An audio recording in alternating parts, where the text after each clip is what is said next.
We are at the halfway point of our series at the moment, which is called Building Tomorrow's Church Today.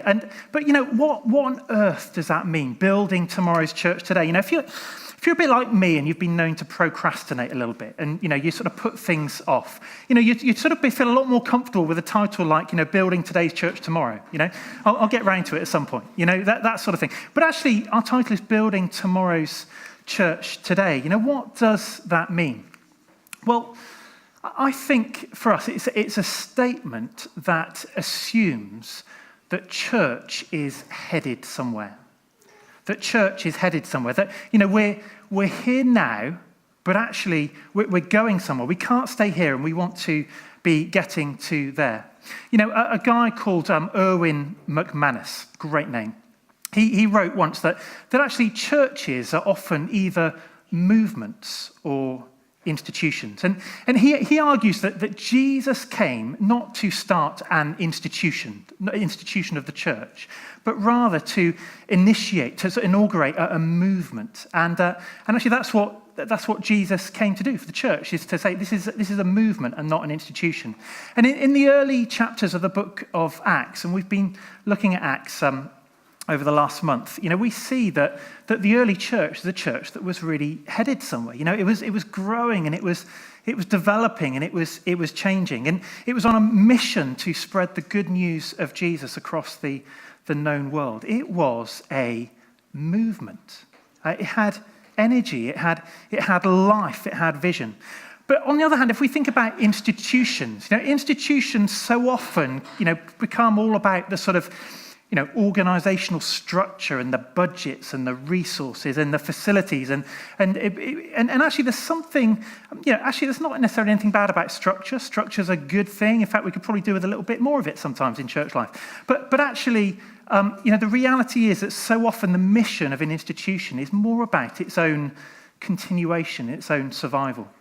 And it's all about, how can we preserve what we're doing at the moment? How can we preserve this way of doing things, our traditions and our customs? How can we preserve this way of life? And actually, for us here at Highgrove, over the years, we have very much wanted Highgrove Church to more characterize a movement, to actually, we've wanted to be actually heading somewhere, going somewhere. We wanted to be growing, to be making disciples, to be advancing the kingdom of God, to have vision and to have energy. And so, we very much wanted Highgrove to be a movement. And of course, we need to make sure there's some organizational structures and things in place. But actually, we want to guard against a sort of a creep that actually for many churches, it can be like, I'm just settling into preserving what we've got and taking care of those that are here rather than thinking about those that aren't here. And so that's actually what this series is about, building tomorrow's church today. What are the things that the church needs to do to maintain its momentum, its movement, its direction, its heading somewhere? A church that seeks to serve and reach not just today's generations, but the generations of tomorrow. And, society, as we know, is increasingly post-Christian. They talk about Generation Z. A significant proportion of Generation Z would say, actually, if I were to tick a religion box, my religion would be no religion. My religion would be, I don't identify with any faith group at all. How is it that we build a church for tomorrow that reaches Generation Z, that reaches tomorrow's generations, and not just be thinking about the here and now? And so our particular focus this morning is going to be on leadership. For a movement to get somewhere, for a movement to be a movement, it needs to have leadership. Leadership is so important. And I'm just going to put you on the spot, actually, for a minute. This is coming in really cold now, and asking you a question. How many people here are leaders? And I'm not just talking about church. I'm talking about just in life generally, in your workplace, at home. How many people would identify, yeah, I'm a leader? Stick your hands up nice and high. Great. Fantastic. What does it mean to be a leader? Any thoughts? Just shout out some thoughts. What does it mean to be a leader? If you identify yourself, so what is a leader? How do we think about what a leader is? Make a platform for others to succeed. Make a platform for others to succeed. That is great. Serve. Anybody else? Guide. To guide. Yeah. Example. Be an example. Motivator. Encourager. Encourager. Have a vision. Yeah, have a vision. Having people follow you. Yeah, oh yeah, absolutely. Anybody else? To be able to produce other leaders who can then produce other leaders. Hey, you're on fire. You're on fire. To produce other leaders who then produce other leaders, which is absolutely right. And anybody else? There was one over here. To delegate. To delegate. Oh yeah, absolutely. Great. Here is an interesting comment from the 6th President of the United States. I don't think he's still alive by the look of him. But he said this: if your actions inspire others to dream more, learn more, do more, and become more, you are a leader. If your actions inspire others to dream more, learn more, do more, and become more, then you are a leader. That means if you are a school teacher, you are a leader. If you're a counsellor or you're a careers advisor in your work, you're a leader. If you're a plumber training up an apprentice, you are a leader. If you're a dad showing your kids how to do the washing up and how to ride a bike, you are being a leader. If you are serving senior citizens in your community and you're inspiring others to do the same, then you are a leader. The former CEO of Hewlett-Packard said this, that leadership is all about unlocking the potential in others, all about unlocking the potential in others. And I don't know what you think, but sometimes I think that we think that leadership is about someone being up front on a stage with a microphone, or perhaps in a fancy corner office with a fancy company car. We might think of confident, high-powered people with really loud voices. Do you know what I mean? As leaders. And actually, we might think that leadership is about being given a title, or being given a position, being given a budget to manage, or particular sort of powers or decision-making authority. And we can think, yeah, these people are leaders. And actually, we might think, therefore, that actually leadership is for a very small number of people. But actually, as we've just been thinking, actually, leadership, I think that actually all of us have the ability and the opportunity to lead in some way and in some particular spheres of life. We all have a role to play in unlocking the potential of other people, don't we? We all have a role in helping people to dream more and learn more and do more and become more. Do you agree with that? Do you think everybody's got the ability to be a leader in a particular sphere of life? A few nods. Good stuff. But actually, what we're particularly thinking about this morning is that actually for many people, actually they are called and gifted to be to express their leadership in a church context. And so we want to be thinking about that and the role that leaders play in building tomorrow's church today. For us at Highgrove, if we are going to be a movement that actually gets somewhere and goes somewhere, if we're going to be heading from here to here, then actually we need lots and lots of leaders, and we need leadership happening all over the place across church life. We need people to ask for themselves, and that's one of the things I'm going to be asking you this morning. Where is it this morning that you can think, I'm going to take a lead? I'm going to be stepping up and taking a lead around church.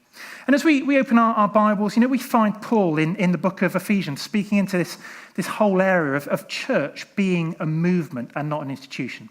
And how, this whole thing that actually leadership has a role to play in that particular movement. And we're going to read just from Ephesians chapter 4, starting verse 11. Now, these are the gifts Christ gave to the church: the apostles, the prophets, the evangelists, and the pastors and teachers.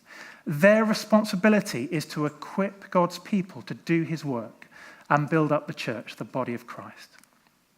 This will continue until we all come to such unity in our faith and knowledge of God's Son that we will be mature in the Lord, measuring up to the full and complete standard of Christ.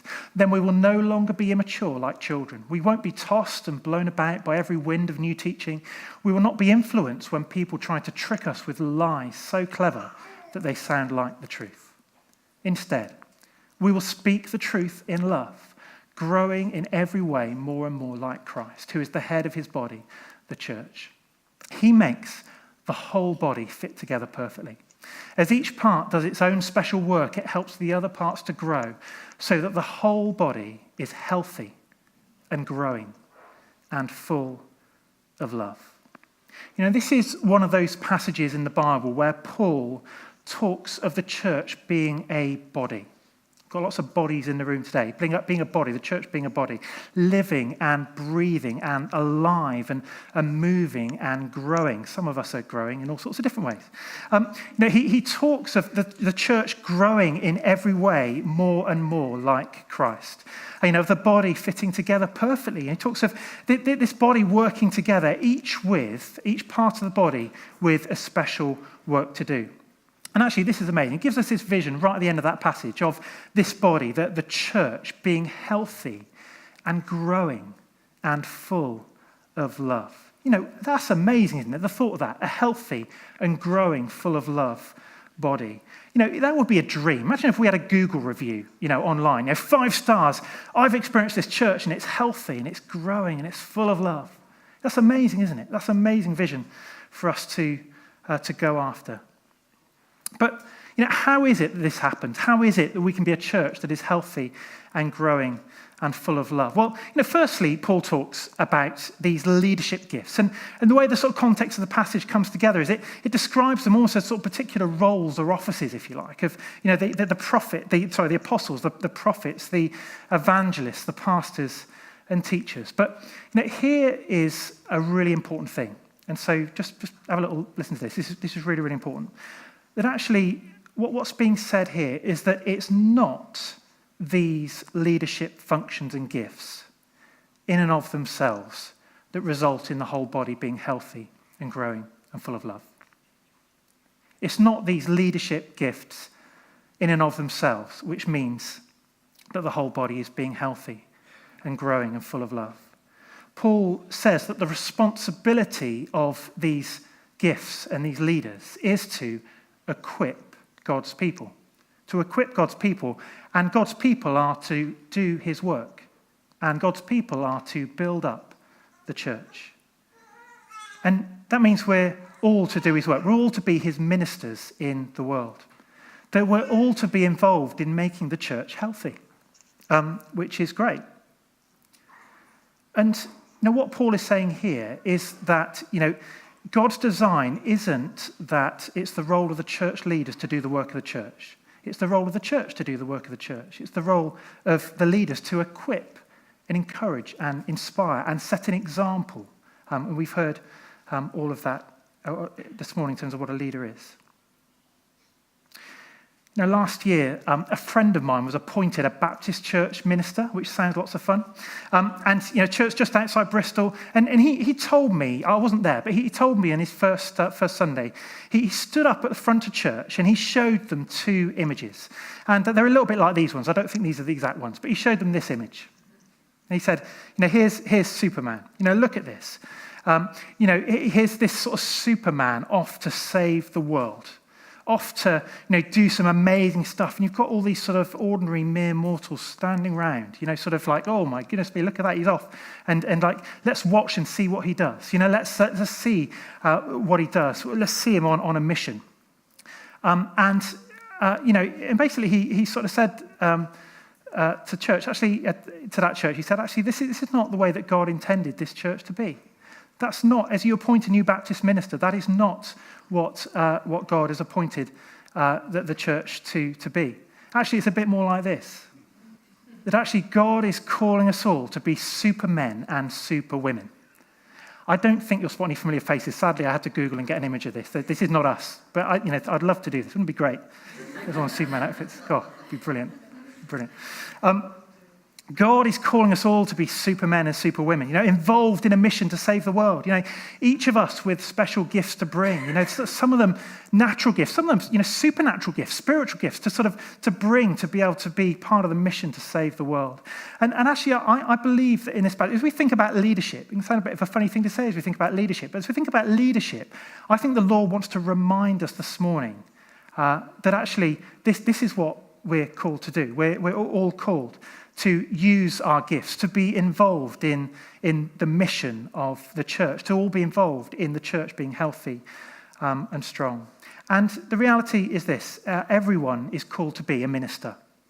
Everyone is called to use their gifts Each person matters. Every person's gift, every part of the body is needed. And I don't know this morning whether you really believe that or not. You know, I suspect probably there might be a few people here sort of thinking, well, but actually, I'm not sure what I can bring is actually what's needed. I'm not sure that my particular gifts and skills is what actually is needed. Surely that person there can do that better than me. But actually, it's true. Every person's gift is needed, and it's there in verse 16. Yeah, as each part does its own special work. Each part does its own special work. It helps the other parts to grow. And the whole body is healthy and growing and full of love. So it's important for us to grab hold of the fact that we're all involved, that we're all part of doing that mission, part of that mission, that ministry. But actually what is the case, and Paul makes clear, here, that actually whilst it's the people of God who do the ministry, actually there is a need for leadership. There is a need for leadership. The role of leadership is so important in equipping the people of God to be ministers. And, for us here, leadership is really important. We've got leaders all over the place. We've got leaders leading serving teams, in all sorts of different ways. We've got our wonderful small group leaders here at Highgrove. We've got sort of coordinators and teachers in our children's groups. We've got our Ignite and our Blaze leaders. They had a fantastic time at Ignite this last Friday night. Just unchurched kids coming through the doors and loving being here as part of Ignite. We've got amazing leaders involved. We've got leaders involved in Little Acorns, our parent and toddler group, doing just amazing stuff, just encouraging people and just befriending people and being around, providing leadership. We have people delivering school assemblies, even this week. I've been hearing some fantastic stuff this week about the Begin Well antenatal course that's been starting and the Monday morning Soul Space, our baby group that's happening here. And, there are leaders in all these things, taking a lead, taking the initiative to be able to equip and inspire others to live for Jesus, to become more and more like him. We've got our worship leaders involved in helping lead us in worship. But also, we have a whole host of leaders who don't have sort of a title or don't have perhaps they don't identify as having a particular role or sort of recognised thing, being up here or doing something like that in church. Actually, there's a whole load of people who are exercising leadership all the time through just being around and doing what they do, through being an encouragement to people, through equipping people to be ministers, being involved in unlocking the potential of others by being mentors or encouragers, or being part of leading a prayer triplet or something like that. Leadership is so, so important, and we have lots of leaders here.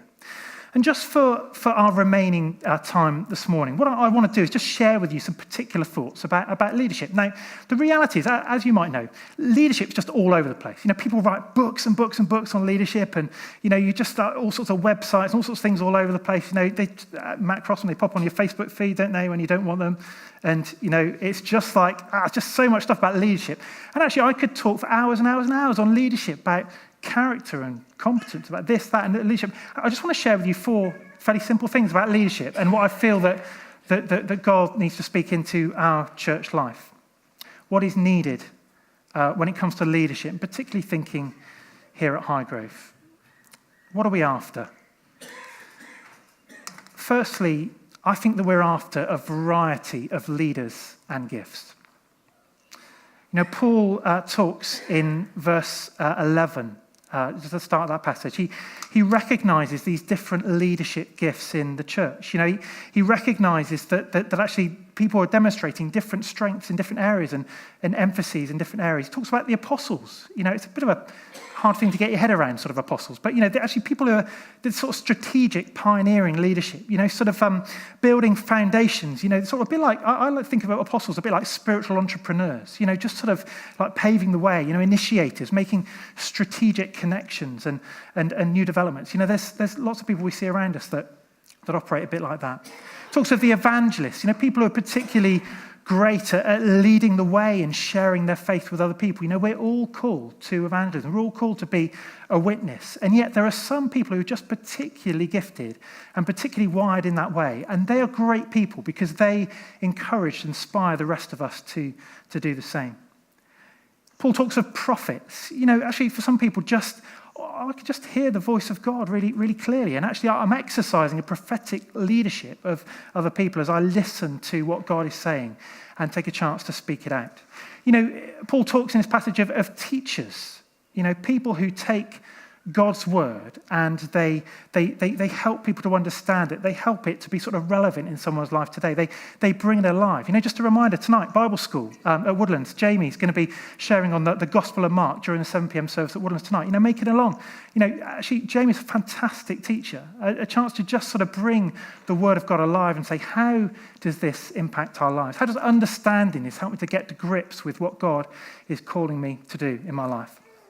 It talks of pastors. Some people are just wired to just be able to notice and to be able to just have incredible compassion and care and to pastor and love people through their lives. We see these variety of gifts in leaders, all over the place. And, for me, and I think particularly about Highgrove, I am absolutely convinced that leadership is best expressed in team. It's best expressed with lots of people. Actually, that's one of the reasons why Deborah and I love leading together. Actually, because, if it was just Deborah being the leader on her own, or if it was just me being the leader on my own, then actually there would be something missing. There would be, actually together what we can do is bring different strengths. And actually together with Sam and other leaders and a whole load of people in different spheres of life and church life, we can bring that variety of gifts and skills and strengths to leadership. And hopefully, everyone is better off when there's team involved. For our small groups, one model that works really, really, really well is when there are teams of people leading small groups. We're not expecting any one leader to just be the whole complete package of a small group leader. For some people are, really great at noticing people and remembering people and just remembering how people are doing. But actually, the idea for them of leading a Bible study on a Tuesday night is like, oh my goodness, I'm not sure about that. Actually, there are some people just really great at listening to God for other people, and they're really great at sort of encouraging people to share their faith. But, the idea of being organised enough to send a text message and remind people the meeting's happening, they're just not wired in that way. And so, actually, one thing we really encourage about our small groups is there are teams of people involved in leading small groups, and that's where team leadership makes a huge difference. How can we see a mix of leadership gifts and skills that bring a strength to equipping the church? We need women. We need men. We need young people. We need old people. We need people who are wired creatively and can dream big. We need people who just can get things done and are organized and systematic. We need all of those gifts in the church. And secondly, if I could be as bold as to say this, that actually what we really need is to raise up young leaders. We need to raise up young leaders. It's really obvious to say it, but tomorrow's church needs leaders who are younger than us. Tomorrow's church needs younger leaders. We can all be part in this church of encouraging and raising up younger leaders. Our Devo young people are involved in our leadership teams, so my son Isaac this morning is out in Seekers, and if you hear a loud noise all of a sudden, it's probably Isaac leading some loud game or something. Actually, Jo Sinton, when she pulls together the programme for Seekers, she includes our devotees in being leaders in the group, not add-ons, not tag-alongs, but actually being involved, getting involved in leading in a group and making a contribution. I'm pretty young myself, as you can see. I'm pretty young. I'm barely out of my 30s. I'm a spring chicken. But actually, when it comes to our worship leaders, I'm an old man. I'm an old man. Everybody else is younger than me. And actually, what we need is to raise up younger leaders constantly. We need to constantly, I lead a lot less than I used to, because actually what I want to do is I want to make room and make space for younger leaders. Especially like Josh. Josh, doesn't he look young? He's just incredible. He's a dad, apparently. Incredible.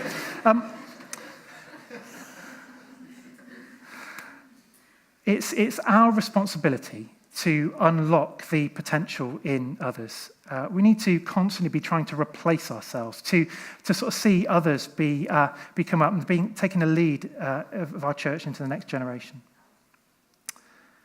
You know, from time to time in church here, you'll see people, and you've seen this morning, people in their teens and 20s leading stuff as part of our church life. You know, that's not an accident. That's not something that sort of, we had a space and we need someone to fill it. But actually, it's part of seeing that next generation of leaders released. Now, don't get me wrong with this. You know, we do need those with age and wisdom and experience. We absolutely need those people. But actually, a key focus for us needs to be leveraging that wisdom, age, and experience to release a younger generation. Be a mentor, be an encourager, be someone who inspires a younger generation. Thirdly, we need servant-hearted leaders. Leadership gifts are not about self-serving. They're not about making the leader look great. They're not about helping the leader to exploit or leverage their own influence in any way. Now, all the gifts mentioned by Paul are gifts to help people become more like Jesus and to reach the world. You know, we can often think to ourselves that, you know, someone putting out the chairs on a Sunday morning, they're a servant. You know, someone serving coffee on a Sunday morning, you know, that's serving. That's fantastic. They're a real servant. You know, we can think about a volunteer at Cafe on the Square and think, you know, they're doing this incredible sort of serving task. But actually, you know, when it comes to leadership, it's absolutely no different. It's absolutely no different. Leadership is first and foremost about serving. All the gifts are there to serve and not to promote the leader. It's all about Jesus. It's all about him. It's all about helping people see him.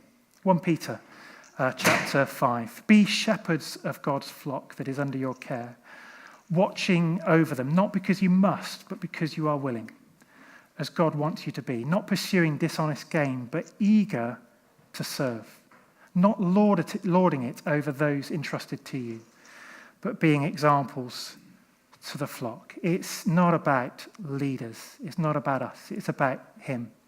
It's about releasing others, being servants in all that we do and all that we say.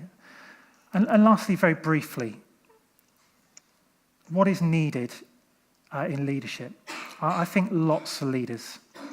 Lots and lots and lots and lots of leaders. You know, as church grows, and I'm thinking particularly for us here, as church grows, we need to be releasing lots and lots of new leaders. You know, when you have lots of people, there is lots of potential to be unlocked.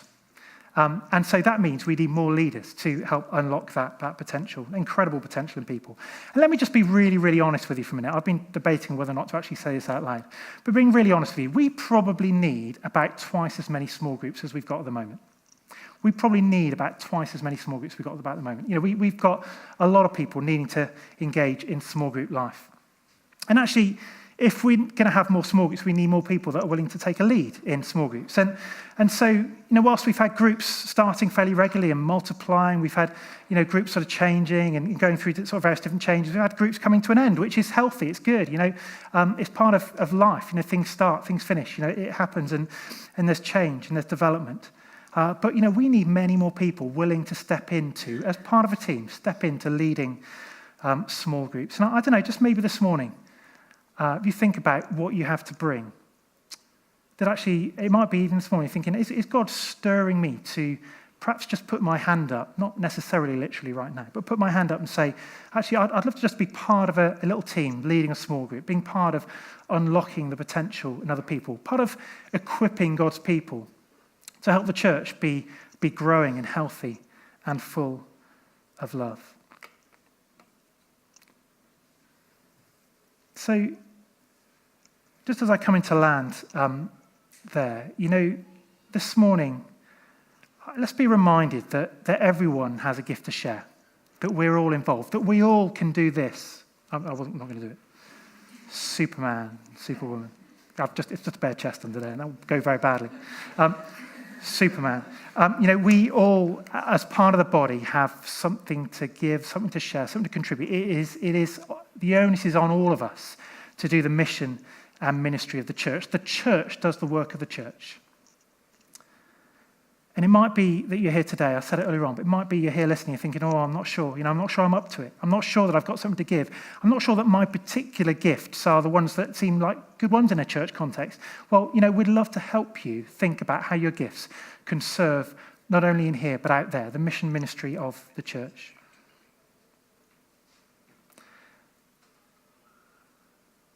And I think, we need to listen to that message that everyone has a gift to share, everyone has a role, everyone is valuable in ministry.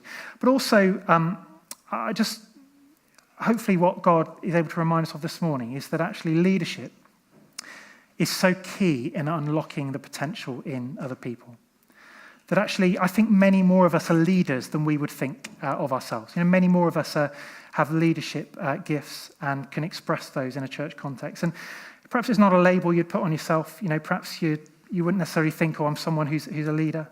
But it might be, whether it's through helping to lead a small group or initiating something or just gathering together people to do a prayer triplet or just sort of just stepping up and actually being involved, then actually I just want to encourage you today to listen to what the Lord might be prompting you to do.